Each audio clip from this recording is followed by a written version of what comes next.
¿Te quieres enterar de esas cositas exclusivas que te van a dejar con la boca abierta? Ahora podrás ser parte de Factores de Poder y suscribirte para seguir apoyando nuestros contenidos. Si visitas nuestro canal en YouTube, busca el botón unirte y te suscribes. Por supuesto, podrás ver todos los planes de membresía que tenemos para ti y poder disfrutar de ellos a través de nuestra plataforma Factores de Poder en YouTube. Al unirte a este equipo de Factores de Poder, podrás disfrutar de muchísimos beneficios. Desde tener la publicación de cada programa más temprano y sin publicidad, hasta participar en conversatorios sobre los temas que más te interesan en cualquier ciudad del mundo en la que te encuentres. ¿Quieres saber más y escoger el plan que se adapte a ti? Solo tienes que visitar el enlace que te dejamos en la descripción y ver todo lo que te ofrecemos. Con tu suscripción contribuyes a que sigamos haciendo un periodismo libre y sin mordaza. Porque recuerda, la verdad está de moda.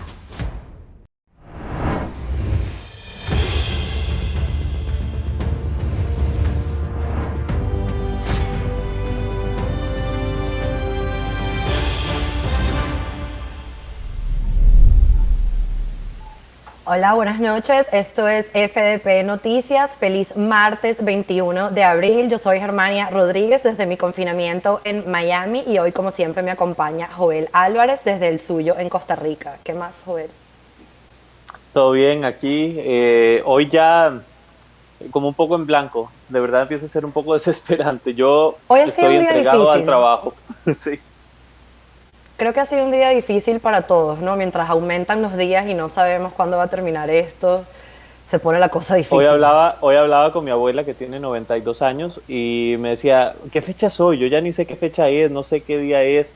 De verdad que el tiempo ha pasado de una forma muy extraña y aparte, bueno, no sé si te sucede, pero yo estoy enfrentándome a serios episodios de insomnio. No se quita eso.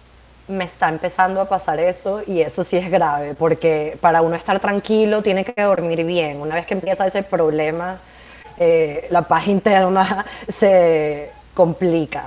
Pero aunque el mundo esté paralizado, la noticia Sí. no lo está, ¿no? Cuéntame, Joel. En efecto, de hecho vamos a empezar en Venezuela, donde el portal, bueno, la agencia Reuters más bien, publicó esta tarde que aliados, este es el término que ellos usan, aliados tanto de Nicolás Maduro como de Juan Guaidó, estarían estableciendo algún tipo de contacto o negociación secreta con el fin de llegar a algún acuerdo. En el reportaje firmado por Corina Pons y Mayela Armas afirman que las discusiones surgieron de las preocupaciones sobre la COVID-19, la hiperinflación y la creciente escasez de combustible, así como las preocupaciones de algunos miembros del gobernante Partido Socialista Unido de Venezuela sobre cómo asegurar su supervivencia política bajo un posible cambio de gobierno a medida que Washington endurece las sanciones, según dijeron las fuentes de Reuters. Esta agencia dice que no pudo confirmar cuándo comenzaron las conversaciones, dónde o cómo se están llevando a cabo y cómo Maduro o Guaidó las ven. Poco después de la publicación del reportaje, Juan Guaidó desmintió la información en Twitter y aseguró que la iniciativa democrática está unida en causa y solo existe un acuerdo posible para salvar a Venezuela: conformar un gobierno de emergencia nacional sin narcos en Miraflores que pueda acceder a la ayuda internacional que necesitamos. Esto es llamativo, Germania, porque en este punto en el que estamos hay una cierta inactividad en el escenario político. Nos ha costado mucho retomar el análisis de profundidad de lo que ocurre en Venezuela. Sin embargo, hay que decir que una vez Juan Guaidó salió a decir que esto era mentira, hubo reacciones no precisamente a favor, porque después de lo que ocurrió el año pasado, cuando hubo un diálogo que también se desmintió de entrada y finalmente tuvieron que confirmar claramente este rumor viniendo de una agencia internacional como Reuters, no termina de, o sea, no parece poco creíble. De hecho, parece algo muy del estilo de lo que ha ocurrido en los años anteriores. Entonces es una duda que por lo menos por ahora permanece.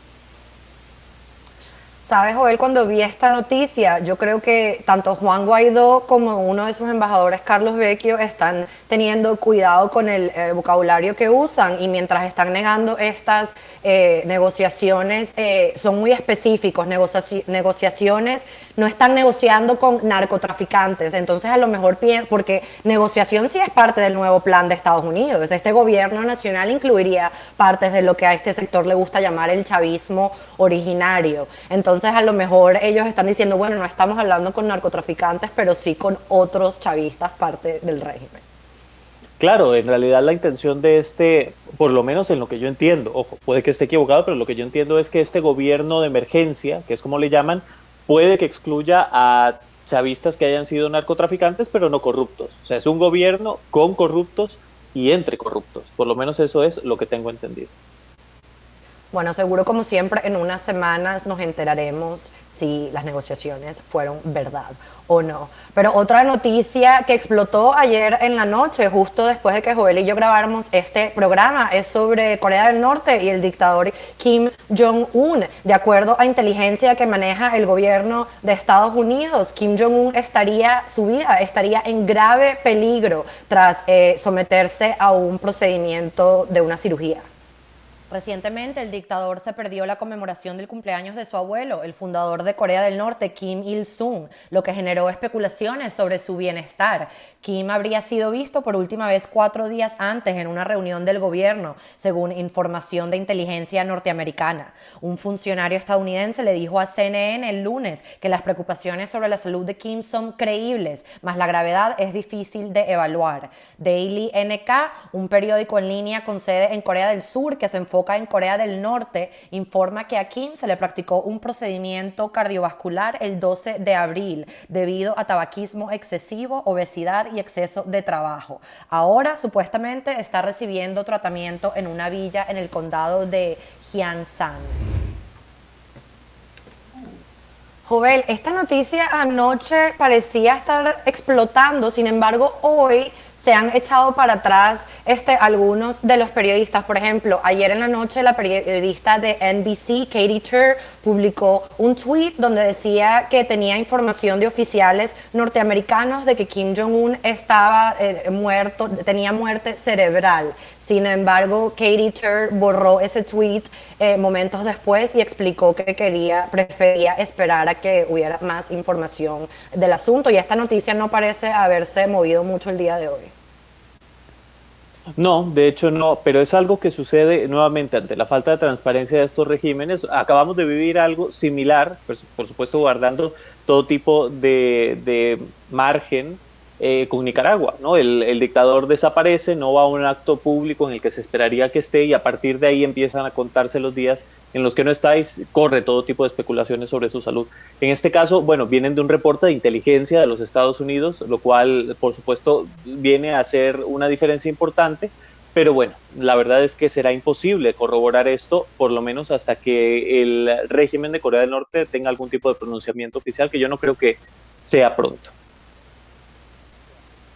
Así es, pero bueno, cabe destacar que Kim Jong-un sí sabemos que tiene mucho tipo de problemas médicos, así que esto puede ser una historia que continúe por mucho tiempo. Y por cierto, parece que si algo le pasa a Kim Jong-un, su media hermana, que es una mujer, sería la siguiente líder de Corea del Norte. Sería claro, porque él no tiene descendientes, ¿no? La primera dictadora mujer.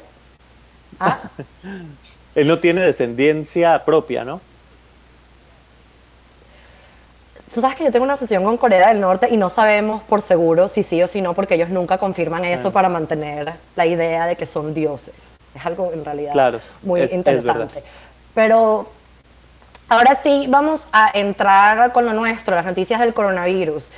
Otra noticia que escuchamos ayer en la noche, después de que grabamos este programa, el presidente Trump mandó un tweet anunciando que suspenderá temporalmente la inmigración a Estados Unidos debido a la pandemia del coronavirus.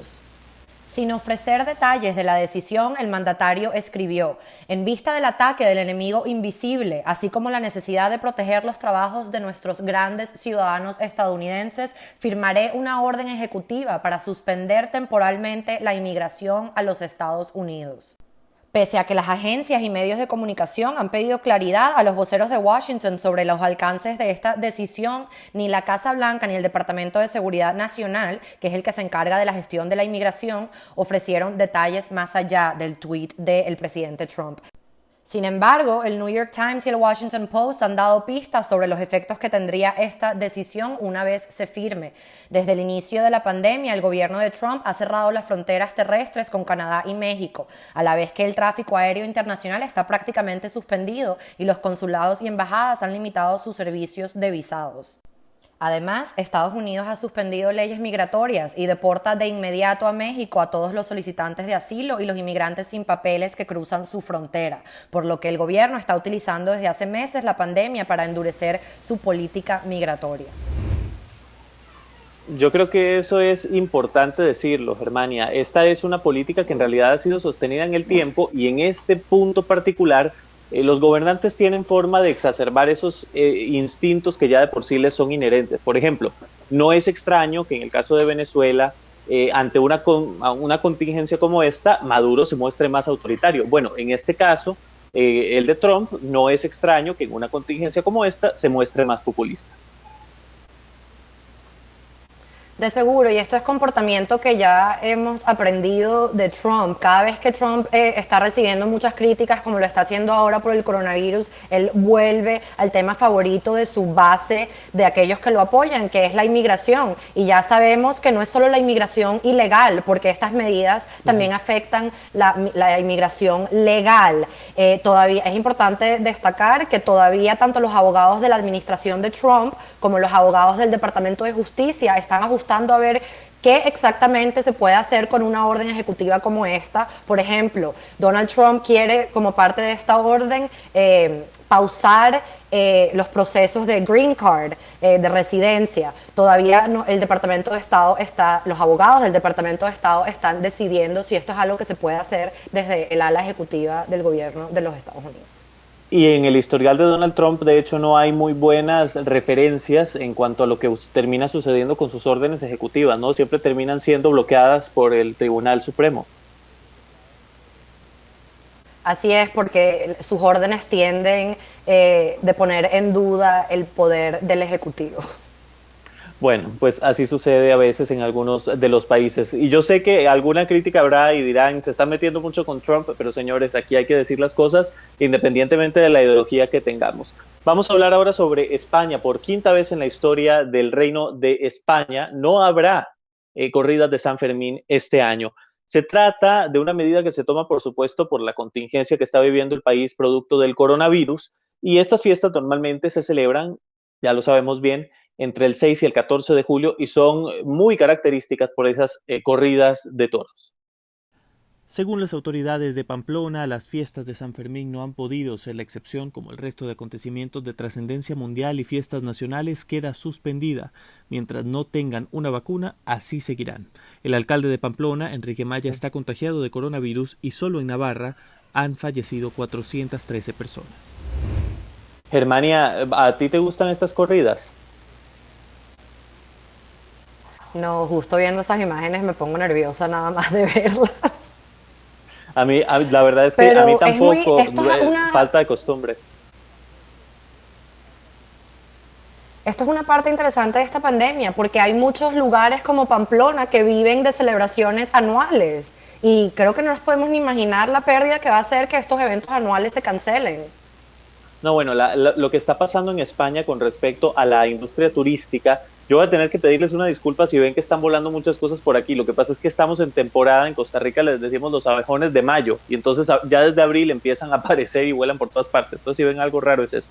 Pero les iba a decir que en España lo que está ocurriendo con respecto a la economía es muy grave, es un 13% en el peor de los escenarios, creo que esto lo decíamos ayer, que podría perderse del Producto Interno Bruto, y en lugares como las Islas Baleares o las Islas Canarias, que viven fundamentalmente del turismo. Estamos hablando de que el Producto Interno Bruto de las Islas Baleares es un 30% dependiente del turismo. Entonces, bueno, habrá que tomar medidas para ver cómo se enfrenta eso en el verano, que está es lo que viene justo después de la primavera, para ver si están a tiempo de alguna forma de recuperar esos boletos y reservaciones y que se reactive la economía en ese sector. Sí, la industria del turismo yo creo que es una de las más golpeadas por seguro, pero vamos a venirnos ahora a nuestro continente, vamos a hablar de México. El subsecretario de Salud, Hugo López-Gatell, decretó que el país ya ha entrado en la tercera fase de emergencia nacional por esta pandemia del coronavirus. En esta fase se espera un incremento de contagios y hospitalizaciones, por lo que se hizo un llamado a la población para mantener la llamada sana distancia. En las entidades con el menor número de casos y en aquellas que se logre controlar la transmisión del virus, se podrán levantar las medidas de distanciamiento social a partir del 18 de mayo, con una reapertura de sus actividades si se trabaja en mantener la sana distancia, según informó López-Gatell. Desde el inicio de la pandemia en México se han acumulado 8.772 casos y 712 fallecidos a causa del COVID-19. En el peor escenario que se contempla para la fase 3, el COVID-19 infectaría a entre 0.5% y 1% de la población total del país, lo que podría representar hasta 1.2 millones de personas. Esto si no se respetan las medidas de distanciamiento social. Las autoridades, sin embargo, estiman que en las condiciones actuales se prevé que pudieran enfermarse entre 175.000 y 300.000 personas. Por otra parte, y esta es la parte realmente interesante de esta noticia, el presidente de México, Andrés Manuel López Obrador, ha rechazado la entrega de víveres por parte de bandas del crimen organizado en México. López Obrador dijo que estos gestos de la mafia no le sirven al país, que está azotado por la violencia del narcotráfico, y que el verdadero apoyo sería no incurrir en actividades criminales.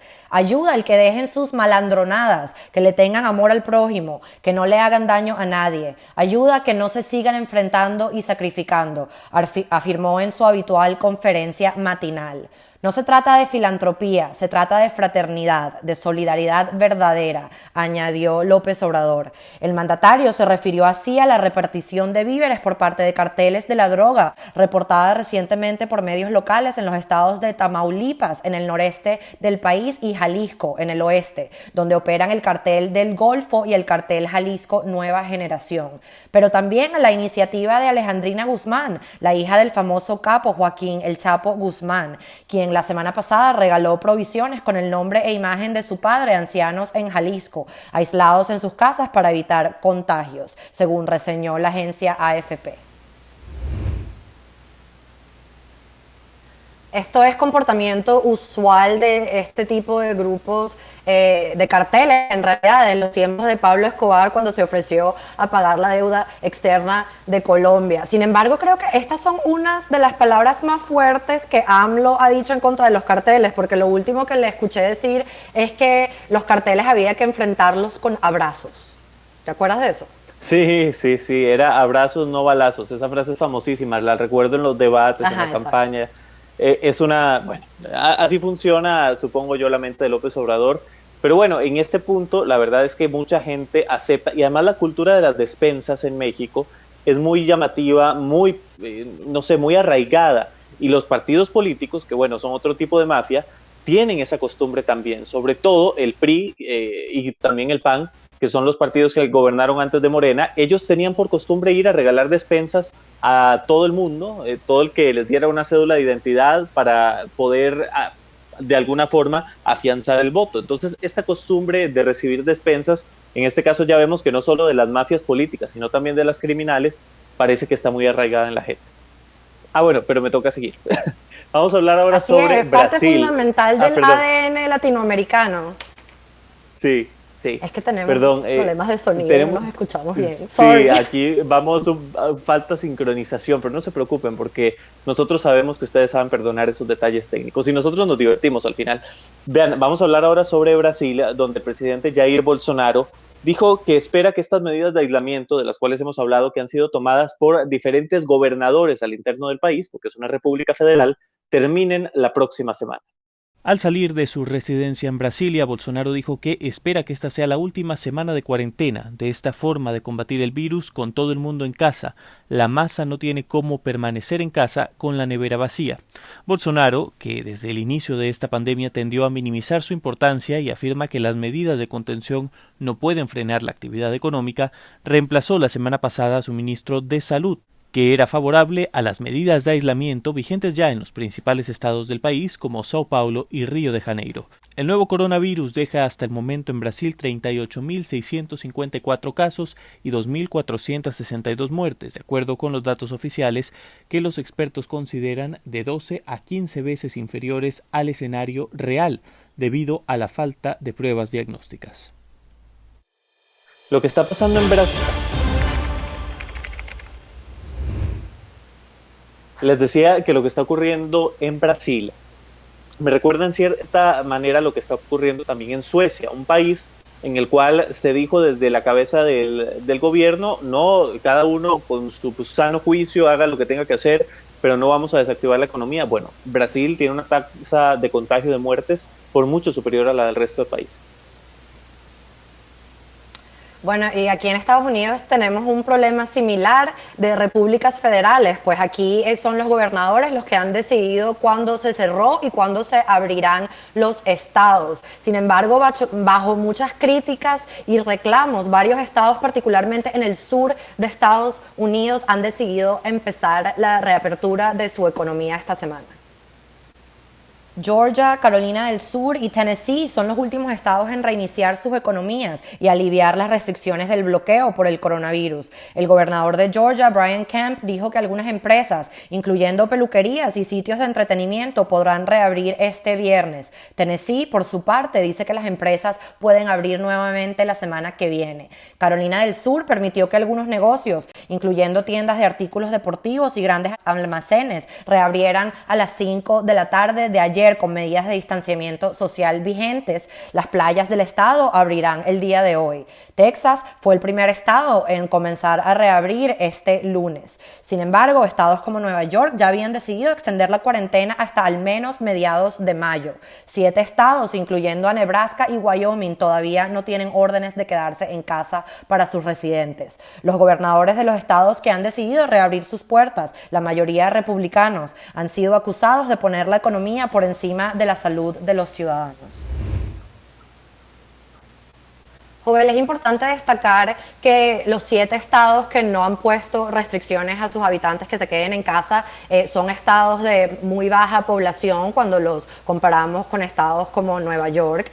Pero sí es muy interesante que todos los estados que están empezando a abrir cuando la mayoría de los expertos todavía considera que es muy temprano, particularmente el gobernador de Georgia está recibiendo muchas críticas porque imagínate, van a reabrir peluquerías y lugares donde la gente juega bowling. Joel y yo no sabíamos cómo decirlo hoy en español, al boliche. Entonces la gente se pregunta, ¿es necesario abrir peluquerías en este momento? Y lo interesante de todo esto es que si ponemos en línea todos los estados que están abriendo más temprano, los podemos dividir como el sur y el norte, tipo la guerra civil. Son los estados del sur, conservadores, que se enfocan más en la libertad individual, los que están diciendo, no, ya es hora de reabrir. Bueno, de hecho, el primero fue el estado de Texas, que es famoso alrededor del mundo por su identidad federal. Claro, bueno, en este punto particular, yo creo que también este enfrentamiento ideológico de lo que en América Latina sería los liberales y los socialistas, ¿no? Aquí hay mucho que cortar, ¿no? Porque justamente la libertad individual, la libertad económica, que en efecto se ven conculcadas en esta situación particular, parece que es validado por muchas personas como la forma correcta de enfrentar esta pandemia para evitar el contagio. Sin embargo, bueno, habrá quien dentro de esa libertad individual decida que eso no le conviene o no le satisface. Yo honestamente seguiré en cuarentena hasta que nos digan que es prudente salir. Por lo menos eso creo. Aquí en Costa Rica el número de contagios ha disminuido bastante. Ayer fueron 2, hoy aumentó a 7, pero en realidad va muy lento. Entonces yo creo que sí, depende de cada uno. En Costa Rica es también una llamada a la conciencia. No hay manera de obligar a la gente a quedarse en casa, pero depende mucho de cada persona si va a obedecer o no y si piensa que su vida está en peligro por salir o no. Sí, el problema empieza cuando, digamos, vives en un estado donde no estás de acuerdo con lo que está haciendo tu gobernador, ¿no? Claro, porque además en Estados Unidos que es tan palpable la polarización, o sea, eso ahí es casi 50-50, ¿no? Sí, exactamente, y estamos en un año electoral y el presidente Donald Trump nunca nos deja olvidar eso. De hecho, ayer en Twitter estaba hablando de que tiene los mejores ratings de cualquier presidente en la historia. Ah, bueno, pues claro, en esta situación no lo dudo. Pero mira, vamos a hablar ahora sobre Venezuela. El portal Caracas Chronicles publicó hoy un reportaje en el que denuncian lo que podría ser un severo subdiagnóstico del COVID-19 en Venezuela. Esto debido a que las pruebas de anticuerpos que está fabricando China no son muy recomendadas para detectar casos hasta antes, o más bien después de que se hayan agudizado. Esto quiere decir que antes de que los casos sean particularmente graves, podrían no ser tan efectivas. En el texto titulado COVID-19 podría ser severamente subdiagnosticado en Venezuela, el autor recuerda que el régimen de Nicolás Maduro se jactó de haber realizado más de 200.000 pruebas de detección de la COVID-19, lo que convertiría a Venezuela en el país número 15 de aplicación de test en el mundo. Si se compara esta cifra con el total de casos reportados, solamente hay una explicación: que se estén realizando únicamente pruebas rápidas. Las pruebas rápidas son generalmente más baratas y tienen la ventaja de ser fácilmente incorporadas en kits simples y económicos que se pueden usar en cualquier centro de salud o incluso en el hogar de un paciente, lo que significa que podrían permitir a los países ampliar realmente su capacidad de diagnóstico. Pero, aunque son más baratos, son considerablemente menos sensibles que los PCR. Por lo tanto, son menos confiables. Es por eso que la Organización Mundial de la Salud no los recomienda para la detección de casos. Según el periodista Juan Carlos Gabaldón, quien es el autor del artículo, cabe la posibilidad de que el bajo número de casos reportados se deba a la defectuosa calidad de las pruebas rápidas y que haya un subdiagnóstico en el país. Bueno, este tema es fundamental más en un país que tiene un sistema de salud tan vulnerado como el de Venezuela y bueno, vemos que un brote o un pequeño brote como por ejemplo la Corona Rumba o la escuela de beisbolistas en Nueva Esparta pueden ser la diferencia entre la vida y la muerte para personas. Sí, bueno, aquí les hemos estado contando a nuestra audiencia que es muy probable que las cifras oficiales del régimen no sean reales. Este artículo de Juan Carlos Gabaldón hace un gran trabajo explicando cuál puede ser las razones detrás de eso. Y Joel, te tengo un chisme sobre eso interesante. Juan Carlos Gabaldón, el autor de este artículo, quien por cierto es nieto de un doctor venezolano que fue una de las mentes más importantes en erradicar la malaria en Sudamérica. Pero el doctor Gabaldón, que escribió este artículo, yo lo había invitado para Agárrate porque me parece que es genial. Sin embargo, él dijo que no está de acuerdo con factores de poder. Pero como este es el canal de la libertad de expresión y de todos los puntos de vista, yo con gusto todavía comparto el gran trabajo de Juan Carlos Gabaldón, que de paso es orgullo venezolano. Pues claro, aquí puede venir quien sea, siempre se ha dicho. Y bueno, te puedo decir particularmente a cuánta gente que no está de acuerdo con factores de poder invitado en reiteradas ocasiones, pero bueno, no pasa nada. Aquí el periodismo se hace independientemente de cuánta gente puede estar de acuerdo o no. La grandeza de este medio y de todos los que se consideren plurales es justamente eso, poder invitar y recibir a cualquier persona que quiera estar aquí. Y es importante hablar con otras personas que no tengan nuestra misma opinión. Ese día cuando Juan Carlos me rechazó la invitación, él me dio tristeza porque era un programa para informar a los ciudadanos adentro de Venezuela que no tienen acceso a ningún tipo de prensa libre, excepto por lo que pueden acceder por las redes. No iba a ser un tema politizado, ni radical, ni nada, era simplemente del coronavirus, pero hemos llegado a este punto donde no queremos ni siquiera sentarnos con gente que nos parece distinta. Eso es lamentable, pero bueno, al final, ¿en qué puede estar en desacuerdo con nosotros? Ahí es donde hay que hacerse la pregunta. Bueno, probablemente tenga algún tipo de simpatía hacia las personas que están en la cohabitación que tanto se ha denunciado en este canal, o tenga una simpatía particular por Juan Guaidó, a quien se le han dicho en muchas ocasiones los errores que ha cometido. No quiero pensar que tenga algún tipo de simpatía por el régimen chavista que se ha denunciado aquí más que en ningún otro lugar. Nada. El problema esencial aquí es el mismo de las peleas entre la oposición, los que aman al establishment y los que se rehúsan a no criticar, a dejar de criticar al establishment. Claro. Es así. Pues mira, Germania, bueno, yo creo que con este tema nos despedimos. Hoy, ¿no? Sí. Pues gracias por habernos acompañado. Hasta mañana.